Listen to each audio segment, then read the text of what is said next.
Timnas Indonesia disorot media asing karena berencana memproses naturalisasi 3 pemain bintang. Perjuangan Timnas Indonesia untuk lolos ke Piala Dunia 2026 masih belum berakhir. Skuad Garuda dihadapkan dengan 2 laga krusial pada Juni 2025 mendatang. Anak asuh Patrick Kluivert bakal melawan Cina dan Jepang, yang bakal jadi penentu. Media Vietnam menyoroti bahwa Timnas Indonesia masih akan melakukan naturalisasi pemain keturunan. Timnas Indonesia punya jurus baru, bikin Vietnam dan Cina kerepotan. PSSI berencana menaturalisasi 3 bintang kelas kakap, tulis laporan Soha VN. Mereka diprediksi akan disiapkan untuk 2 pertandingan penting di kualifikasi Piala Dunia 2026 melawan Cina dan Jepang. Sambungnya, langkah PSSI ini disebut akan memberikan ancaman terhadap Cina dan juga menjadi lawannya. Langkah PSSI tersebut tentu akan menimbulkan kekhawatiran lagi bagi Cina saat kedua tim bertanding pada Juni 2025, lanjut laporan media Vietnam itu. Selain itu, penambahan pemain naturalisasi Indonesia juga menjadi tantangan besar bagi Vietnam jika kedua tim harus berhadapan di SEA Games atau Piala AFF, tambahnya. Nah, siapa 3 pemain keturunan yang dilaporkan akan dinaturalisasi menurut media Vietnam itu? 1. Tristan Goijer merupakan pemain Ajax Amsterdam yang saat ini sedang menjalani masa peminjaman. Pemain berposisi bek kanan ini potensi karena di usianya yang masih muda tapi mantasnya di sim senior. Tristan Goijer mengaku bahwa dirinya terbuka untuk membela timnas Indonesia. Saya menghargai cara bermain sepak bola Indonesia dan melihat perkembangan positif mereka. Sekarang saya lebih fokus pada pemulihan dan performa saya di Ajax. Tetapi untuk masa depan, saya tidak menutup kemungkinan bermain untuk Indonesia, ucap Tristan Goijer. 2. Miliano Jonathans, pemain keturunan Depok. Miliano ini disebut juga akan masuk rencana naturalisasi PSSI. Menariknya, ayahnya dari Miliano Jonathan belum lama ini juga sudah berkunjung ke Indonesia.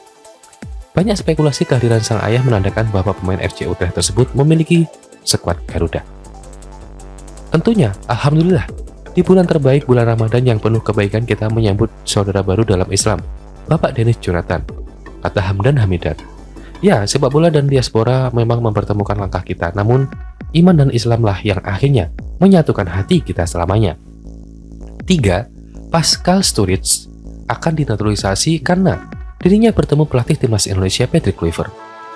Momen itu terjadi laga Oxford United versus Leeds United berlangsung yang tentunya beberapa pekan yang lalu.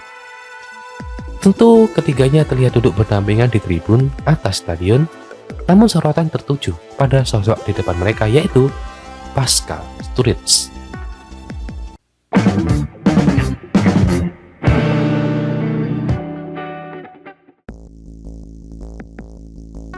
Patrick Kluivert memanggil 4 pemain naturalisasi tambahan untuk laga timnas Indonesia versus Cina dan Jepang pada 5 serta 10 Juni 2025.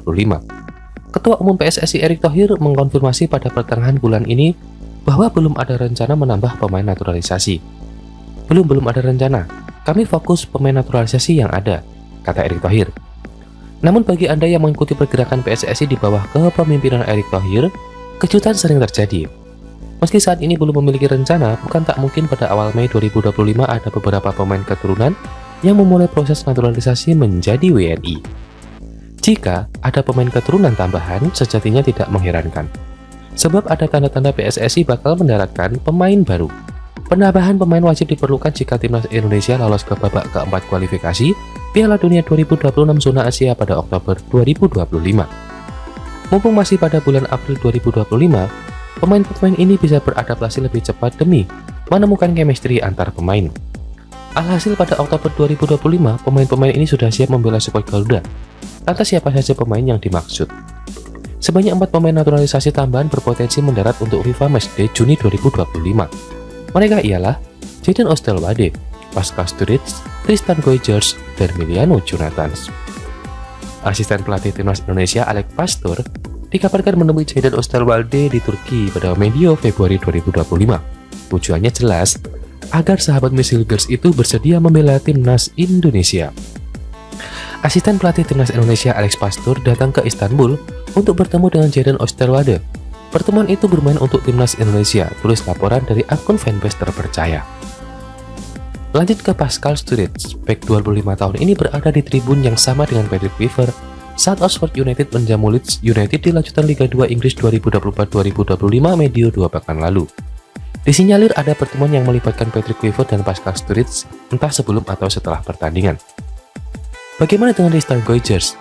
Keberadaan Illinois Legends di Pittsville memudahkan PSSI membujuk pemain Akademi Ajax Amsterdam untuk gabung timnas Indonesia. The Stargazers bahkan sudah membuat tato yang bertuliskan kata dalam bahasa Indonesia keluarga di bagian dadanya. Untuk Emiliano Jonathan, sang ayah sudah tiba di Indonesia pada Maret 2025. Disinyalir kehadiran sang ayah di Indonesia salah satunya membicarakan potensi Emiliano Jonathan memperkuat timnas Indonesia dalam waktu dekat.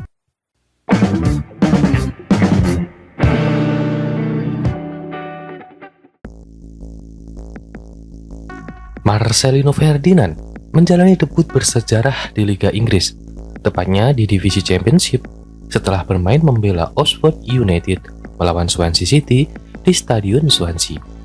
Pemain timnas Indonesia itu sebelumnya berada di bangku cadangan. Pada menit ke-77, Marcelino menggantikan Ole Romani yang juga merupakan anggota skuad Merah Putih. Ini merupakan debut Marcelino di kompetisi Championship. Pemain jebolan Persebaya itu sebelumnya pernah membela tim senior Oxford di ajang Piala FA pada 11 Januari 2025. Ketika membela skuad The Us di Piala FA melawan Exeter City, Marcelino hanya bermain 1 menit. Jumlah menit yang mencapai lebih dari 13 merupakan pengalaman berharga bagi pemain 20 tahun itu di ajang sekelas Divisi Championship. Pada musim ini, sebelum mendapat kepercayaan bermain di laga melawan Swansea, Marcelino sempat 4 kali berada di bangku cadangan di tim utama Oxford selama November 2024. Pertandingan tandang menghadapi Swansea yang berujung hasil imbang 3-3 menjadi laga terakhir Oxford pada musim ini. Dalam pertandingan tersebut, Oxford selalu bisa membalas gol yang dibuat Swansea. Setelah Ian Dijun membawa The Swans unggul pada menit ke-23, Oxford membalas melalui Gregory Leach pada menit ke-40. Swansea sempat unggul lagi melalui Ronald Martin menit ke-57 yang dibalas 5 menit kemudian oleh Michael Helik. Saat Marcelino berada di lapangan, tepatnya pada menit ke-82 Swansea mencetak gol lewat Liam Cullen. Pada menit tambahan ketiga, Oxford mencetak gol ketiga lewat Christmas Plashita. Oxford United mengakhiri musim ini dengan menempati peringkat ke-17 dengan 53 poin dari 46 pertandingan.